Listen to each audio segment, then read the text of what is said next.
Lights, camera, action. It's a buy one, get three free in this one here today, folks. 3 videos up here for me to react to, or 4 videos up here for me to react to in this one here today. First one up here, Tesla will be a leader when the inevitable shift to EVs happen. We're going to react to that one. I want to share my opinions and perspectives there. S&P 500 can pull back 7 to 8% and still break out to 6,100. That should be an interesting one to react to.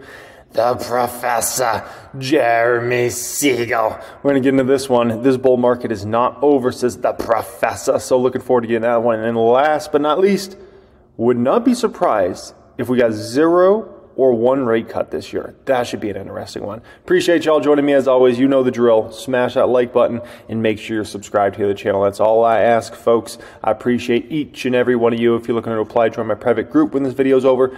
Click on the pinned comment down there. You can fill out an application. That's access to all my course curriculums, access to the 6- to 7-figure Discord chat, all that good stuff. Let's get into this. Genuity Managing Director, George Gianrikas. George, it's good to have you. Welcome back. We have seen a lot of numbers get cut. Redburn today suggested maybe flat to negative deliveries this year. Cheers. Why can't it get suppressed below 170? Look, thank you for having me on. We went through multiple geographies during the quarter, tried to discern how bad demand was, how good demand was, and clearly things aren't perfect for Tesla.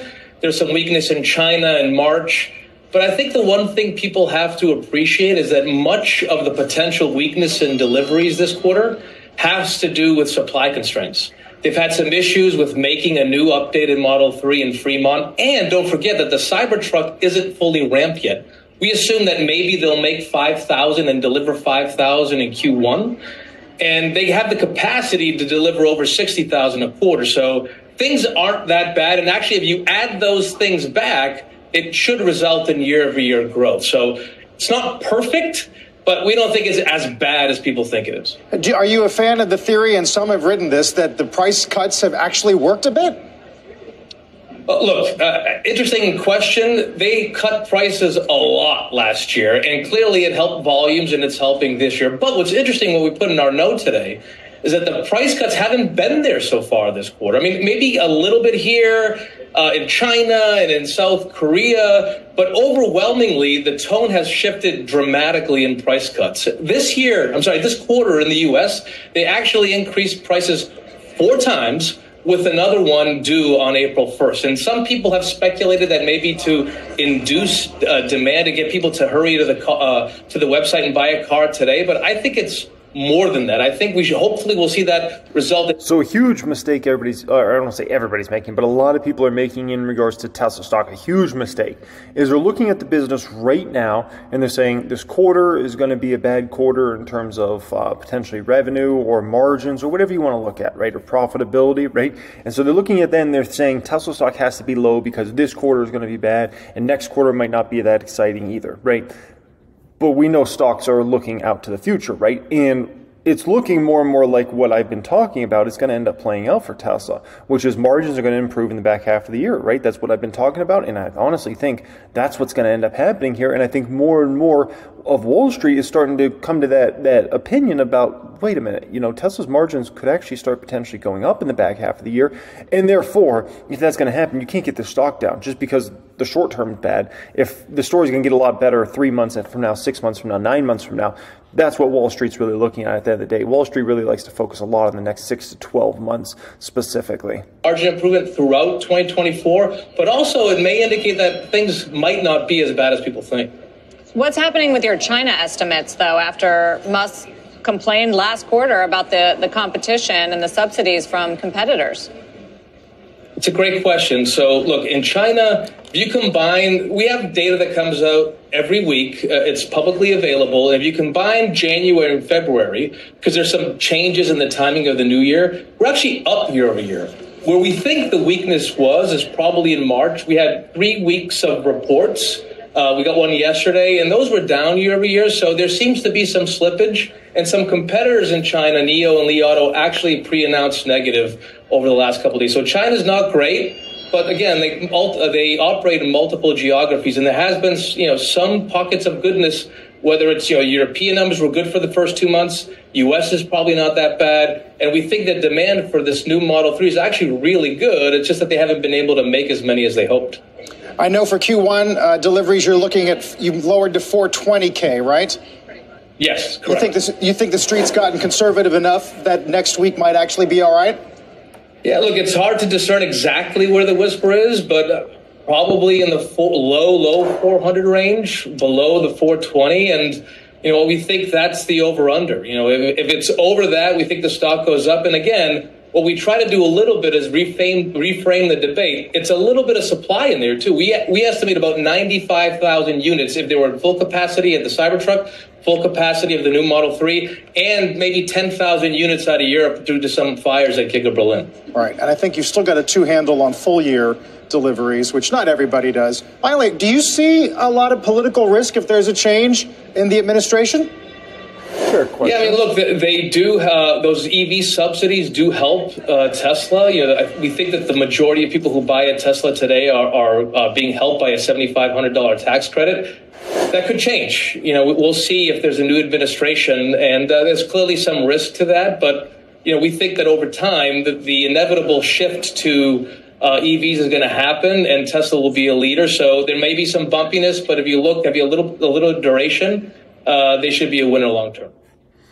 Yeah, so I think what he brought up there is very important at the end. Very important what he brought up there at the end. The long-term shift to EVs, just because there's like a slower period does not mean it's not still happening. We watched that happen with smartphones where it was like, the sales growth was crazy, then it kind of flattened out for a little bit, and then it picked up again, right? And so I think the same thing's happening with EVs, and, we're in the midst of like a decade type transformation here, right? And, it was interesting. I saw somebody earlier was basically saying, it was in regards to Honda specifically. They were posting about Honda, and they're like, why is Honda so focused on profitability and trying to get to EVs? They should just focus on ICE. And it's like, you can do that, and that would be the more intelligent decision for the short term. But over the long term, it puts your whole business at a massive risk if you aren't focusing your business on what the next 20, 30, 40 years are going to be like, right? If you're only focusing on what the next 2 years are like, you're not going to be a company that's going to be around for very long. We know that. The old dogs get eliminated. Next one up here, S&P 500 can pull back 7 to 8% and still keep the 6,100 breakout target. Ooh. Nichols is Frank Capillari, founder and president of Cap Thesis and a CNBC Pro contributor. It's good to have you on, Frank. And whenever you're looking at any of these things, and I'm not going to ask you for fundamentals, but I'd still like to figure out why gold and Bitcoin are both getting such a firm bid. And this is, Bitcoin, we watch that, we don't know what it's going to do. But gold for a long time made a saucer sort of a base. And this is a really significant move in gold. Maybe it has to do with geopolitical tension. But usually it's about, is it about money printing? Is it an inflation hedge? Because if inflation is coming down, why is gold going up? Because we're going to start printing again, I guess.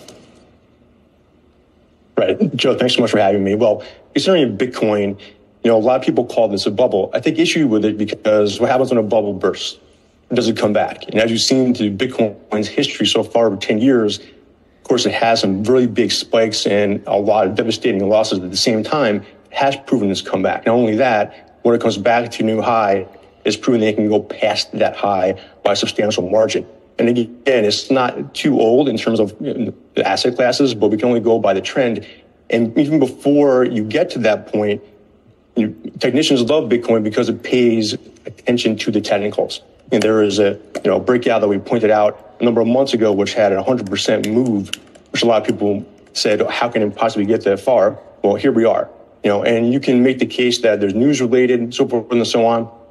I think it's very important to realize that it's an asset class that people want to get involved with. And a lot of times it moves with the S&P 500. And actually, if you put Bitcoin and S&P 500 on the same chart, you see that they move together more often than not. It's very rare that one moves one direction and one the other, which brings us to right now. It's very important to see if the both can continue, obviously, to move with one another. Wait. Hold your horses for just a moment, okay? Let me put it very simply for everybody out there, okay, so they can all understand this. Bitcoin is a call option on the NASDAQ. It's as simple as that.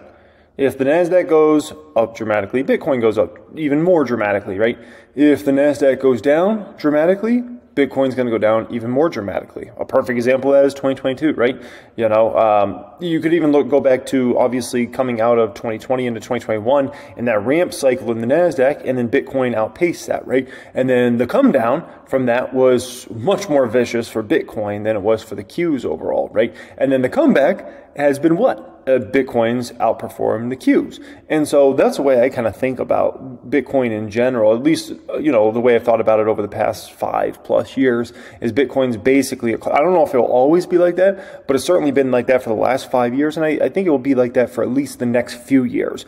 20 years from now, I don't know if it'll work like that anymore. Maybe it enacts more like a gold by that time. But as of right now, at least, it's basically just a call option on the NASDAQ, okay? So, NASDAQ's going to go up a bunch, Bitcoin's going to go up even more. If NASDAQ's going to go down a bunch, Bitcoin's going to go down a whole lot more. Trying to figure out what you said about gold there, because the question that I asked you was entirely about gold. Did you mention, so what about... Cool. That was what you came to talk about was Bitcoin, or what about gold? Why is gold so firm? He's like, gold is old. Well, gold, I look at this over the last 4 years. It's been trying to move higher, of course, and failing. And right now, I look at that as one big high-level consolidation pattern that's been taking place near the all-time high of 2011. And I think when you're in an environment like this where people are going after breakouts, no matter what it is, gold, Bitcoin, S&P 500, breakouts like this are going to work, or they haven't in the past. So with gold, if you just get a pattern there, I have an upside target near 3,000 at this point, and that can continue to work out as long as we continue to hold that breakout point right around 2,100 or so. How the S&P? I was trying to figure out what you feel about that 6,100 if it gets through a certain level, or what? That's 8% above the midpoint. What was your analysis based on? Sure, 6,100 level was based on the breakout through 4,800, which was really just a very big bullish pattern. Now, I don't take that lightly. It's still 17% away. The good thing right now is that, the market hasn't pulled back much yet, of course. And so it has the ability to pull back, say, 7 or 8% and still keep that breakout target intact. Now, really, this is about smaller patterns working first to actually get to this point. And so starting with the October 2023 low, S&P now has built and broken out from 5 different smaller bullish patterns having their upside targets hit each time, most recent one being 5180. And I get asked a lot, how does a bullish pattern actually work? Well, it goes through a number of steps. Number one, it has to stop going down, of course, upside a follow through, then form a higher low. If that constructs a bullish pattern, then you need to see a clean breakout, meaning that the breakout zone can't be violated and eventually hits that target. So again, S&P has done that 5 consecutive times. And so it sounds easy right now, but we know that there's environments when that doesn't work. And explain to you the previous 3 months right before this, with there are potential bullish patterns forming, and we just couldn't get to that point where we had necessary. Okay, so the important thing, I guess, to take away from that video, if there's anything we can take away from that video, the important thing to take away is a man like that, right, looking at the technicals all the time, as a fundamental investor, it means absolutely nothing. I mean, absolutely nothing. It's irrelevant. And if I paid attention to technicals, my returns over the past 5 years would definitely not be beating the S&P 500 the way we are in the public account. We would have done far worse. I can almost guarantee you that. But with that being said, a lot of people do in the market make decisions based upon fundamentals. So it kind of becomes a self-fulfilling prophecy where, this guy believes in technicals and then this other guy believes in technicals. So they all kind of do the same thing. And so that's the way I always view the technicals. It means nothing. It means nothing. And I'd almost guarantee you the far, far majority of these technical folks underperform the S&P 500 severely, and some of them probably even lose money. But it's like a little thing in the market. This bull market is not over, says the professor, Jeremy Siegel. School of Business and Chief Economist at Wisdom Tree. Very good to see you, Professor, as always. Long time no speak. I just wonder whether you see a little bit of a close today. It's only 1 day's close, of course, and you think, yeah, that makes sense because we're on track, whether we look at it 10% up year to date on the S&P 500 or, but one statistic that jumps out to me, we're on track for 5 months in a row of gains. Are we due a little bit of a pullback? Well, I wouldn't be surprised, although I still think the momentum is there, Will. I still think this bull move is strong and has a ways to go. You could have little corrections under the way, kind of head fakes, but I think the news is strong. I think the inflation is going to be being reduced.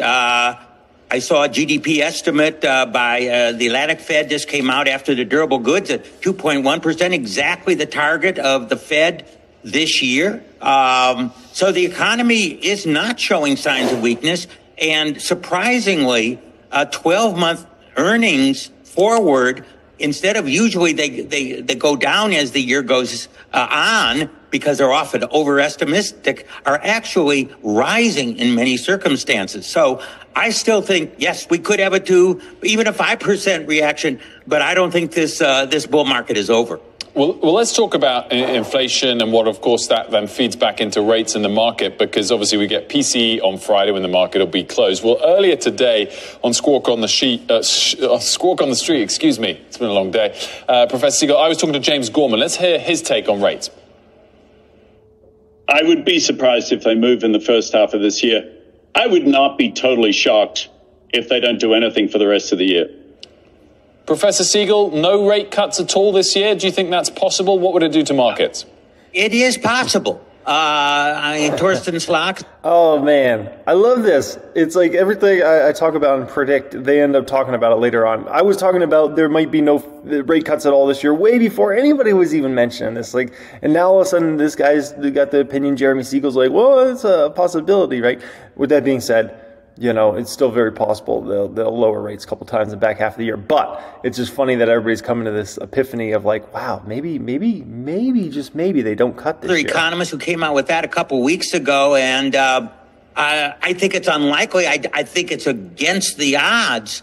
But very honestly, what's more important for the market is the state of the economy and earnings going forward, to whether the Fed lowers it in June, July, or even December. And the scary part is the longer the Fed stays elevated with rates, the more of a risk it has to the overall economy, really substantially hurting it and having a big unemployment recession at some point in time down the road within the next, we can call it 1 to 2 years. As the case may be. Now, I still think the odds are definitely that they're going to lower it, but I think people are beginning to realize that they're going to be buying stocks for earnings more than what the timing of the Fed rate cuts are actually going to be. So if we step back, whether it's in the short term and the S&P's up 10% this year despite rate cut expectations coming down significantly, or longer term since the sort of October 22 lows, do rates not really matter, and multiples for stocks will kind of ignore rates altogether? No, multiples, they matter. I think we're looking at 21 times forward earnings on the S&P. Now, that is slightly rich. I've often argued that about 20, I thought, is the equilibrium. Now, of course, if you take out the Mag 7, you're down to about a 17 and 18, which is, more reasonable. I still think we have a bifurcated market here. And that doesn't necessarily mean it's bad, because those stocks have generated the bulk of the growth of the earnings. But when I look overall at the market, I say, no, it's not cheap, but it certainly is not something that I think any long-term investor should avoid. And particularly even an intermediate-term investor, I think, is going to be rewarded.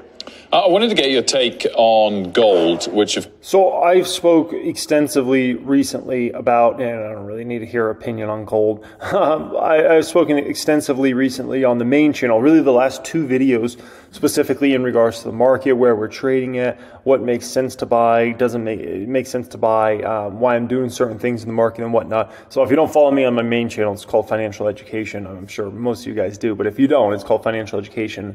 And those 2 videos go extensively into that whole subject, looking at valuations, looking at all the data, looking at all the inflation numbers, what's going on with that, okay? Next one up here, would not be surprised if we got 0 or 1 rate cut this year. You heard it here first, folks. On any given day, we've either thought there's going to be X cuts, Y cuts, whatever, but every day it seems like the Dow in the morning is up 150 points, and we've had a series of new highs across all the averages. I guess maybe you'd like the Fed to ease eventually, but there's other things that must be happening, other positive things. Yes, Joe. Thank you again for having me on. I would agree with Becky. I would take the under and take no cuts for this year. I just don't think the impetus is there to generate a cut. If you just look at the macro backdrop, employment remains very strong. GDP estimates continue to rise. CPI is not really where they want it yet. And you've actually had financial conditions continue to loosen. You know, investment grade spreads, high yield spreads, very tight. IPO market is open again. And so I just don't see the impetus for the Fed to cut. And to your point, you know, we have moved from 6 cuts expected coming out of the December meeting to 3, and the market has rallied up 10% right in the face of that. And so I do think there are other secular things happening. The economy's strong, the consumer's very resilient. And so if you're the Fed, I think they're just going to keep moving the cheese. You know, we came in thinking 6, now we're at 3, and I suspect by the end of the year we're at 0, or maybe we get 1 cut. I mean, maybe we do by the end of the year get 1. And yeah, the market's been incredibly strong in the face of those changing expectations, which would not probably have been my base case coming into the year. So we can still get rate cuts this year, but we need one of 2 scenarios to happen. One is the economy crashes, we go into recession, right? Not ideal. The other potential is if we could have a nice pullback in the market, bring down all financial markets, right? Stock market, crypto, bring down commodities. Because if the stock market, crypto, all that falls, then commodities will likely fall as well. Right now, we've kind of been in a little bit of a bull market. Let's check commodities today, and let's see where commodities are actually at today, because that's my big worrisome thing, because commodities have been rolling here to start the year, which could cause a lot of problems this summer and into the fall time in regards to inflation numbers. And if that happens, wow, lose down to 386. That's interesting. So GSG here today looks about flattish. Okay, so about flattish for GSG. But obviously GSG has started out this year rolling, and that's what's scary overall. This is like the commodities basket. As far as that goes, oil's around flattish right now, but it's something to definitely keep an eye on, because I'm telling you, if the market keeps rolling, that means likely commodities keep rolling, which means likely much higher gas prices this summer, which means also, you know, everything comes from commodities at the end of the day, right? And so that could mean problems for the consumer, problems for CPI data later this year, which would cause the Fed to also not lower, cause higher for longer, cause more stress in the economy, and more of a likely probability of an unemployment recession down the road in the next 1 to 2 years, right? One of the things that has worried people like Jamie Dimon and others is that inflation is not totally tamed, and that if it were to continue to be sticky or even go up like it did for the first couple of months of the year, that eventually the Fed causes a recession. If that's not going to happen, and if inflation really is under control, and, you know, for whatever reasons, Fed or otherwise, if we're in a disinflationary period and the market is, and the economy is strong, is there any reason that we're going to get tripped up? What would trip us up? And if the economy stays strong with low inflation, why shouldn't the markets go up? So I think there are 2 things that could be potentially, you know, this is the what keeps me up at night.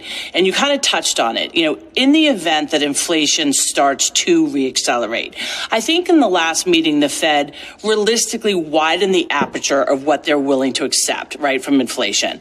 You know, you saw all of their estimates go up. Their estimate for GDP went up. Their estimate for inflation went up. Their estimate for unemployment went down. And yet they were still only calling for the same 3 cuts. And so I think that they've certainly widened the aperture, that maybe it's not exactly 2, that if it's in the ballpark of 2, that's going to be sufficient for them, because there are dynamics happening underneath that will have some upward pressure, just, you know, reshoring of supply lines and different things.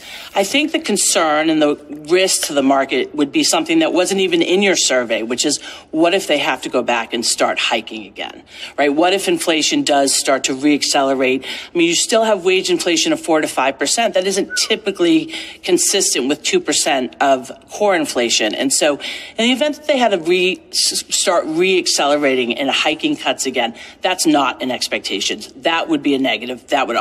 But, boom, boom, boom, very important. If, hypothetically, let's say inflation keeps coming back, let's see commodities roll over the summertime, and CPI numbers keep going higher and higher, Then the debate goes from Fed cutting. When are they going to cut? Is it going to be this month? Then it goes to, oh my gosh, is the Fed going to? And that completely would destroy the market in the short term, that is at least, right? It would completely wreck things because all of a sudden people would start freaking out about, oh my gosh, Fed's not cutting anytime soon and they're likely raising. It completely changes the conversation. That's not even a conversation that's really happening right now. But if it were to happen, that would be borderline black swan event that no one really saw coming and everybody would absolutely flip out. Because at this point, everybody believes the Fed is done.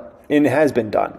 And so if all of a sudden people start to worry about the Fed coming back in with the sledgehammer, whoo, man. You want to talk about some fireworks in the market? You want to talk about spiking that VIX all of a sudden? The VIX waking up from dead to alive? Negative for the markets and for equity valuations. And then the second piece is the real one that I worry about a lot, which is, we are doubling our treasury supply in 2024. And if you get some sloppy auctions, that could put a lot of pressure on markets as well. Could the equity markets already kind of know that this is actually what's playing out, or is that what traders are hoping for?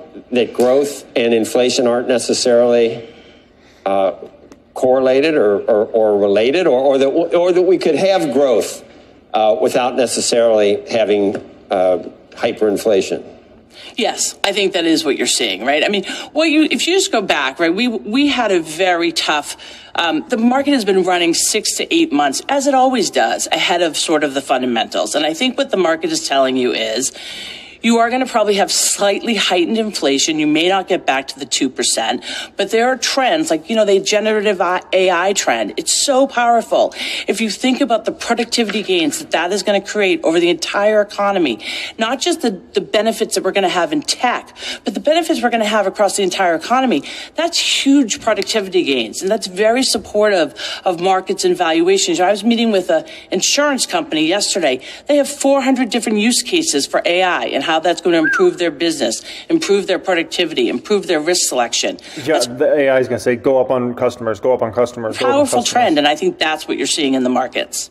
Yeah, so obviously, the risk reward starting to not be as attractive in the market in the short term, right? So definitely a great time to get focused on your education in regards to the market rather than just, buying senselessly. It's really a great time to really get focused on education, making sure you understand everything that's going on in the market, understanding how to get the best deals in the market, because we will have some fireworks upcoming in the market. To predict exactly what month that's going to start is very much a challenge, but there's going to be fireworks coming. There's so many potholes out there right now. We're gonna hit some, and so that's going to create a pretty dramatic opportunity of volatility that will be coming. And so it's very important you know how to identify great opportunities in the market, and because in those pothole opportunities, that's the time period that you get the next Nvidia, the next Meta, whatever, those sorts of opportunities where it's like, okay, you can make 20% in the market, or you can make 100%, 200%. If you know how to do that, then awesome. If you don't know how to do that, then you probably need a little help, right? You can apply to join a private group, pin comment down there, click on that, fill out an application. We'll see if we can get you in there in the next week or two, and you can kind of further your education as far as that goes. Much love and have a great day.